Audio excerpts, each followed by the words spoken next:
বিসমিল্লাহির রহমানির রহিম। সম্মানিত প্রিয় দর্শক, আজকের ভিডিওতে অত্যন্ত গুরুত্বপূর্ণ একটি মাসআলা নিয়ে আলোচনা করব। সেটি হচ্ছে, রমজানে রাতে সাহরি খাওয়ার পর রোজার নিয়ত করে ফেললে রোজা শুরু হয় না, বরং রোজা শুরু হয় সাহরির শেষ সময় থেকে, সুবহে সাদিক থেকে।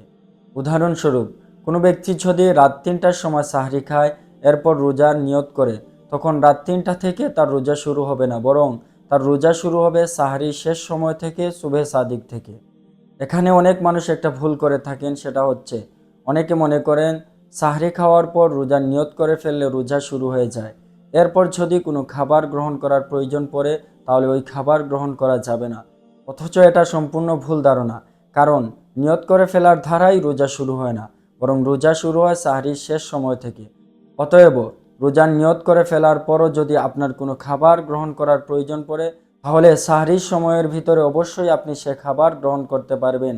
এতে করে আপনার নিয়তেরও কোনো সমস্যা হবে না, রোজারও কোনো সমস্যা হবে না।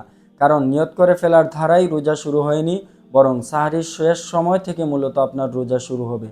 আল্লাহ পাক রব্বুল আলামিন আমাদের প্রত্যেককে মাসআলাটি বুঝার তৌফিক দান করুন।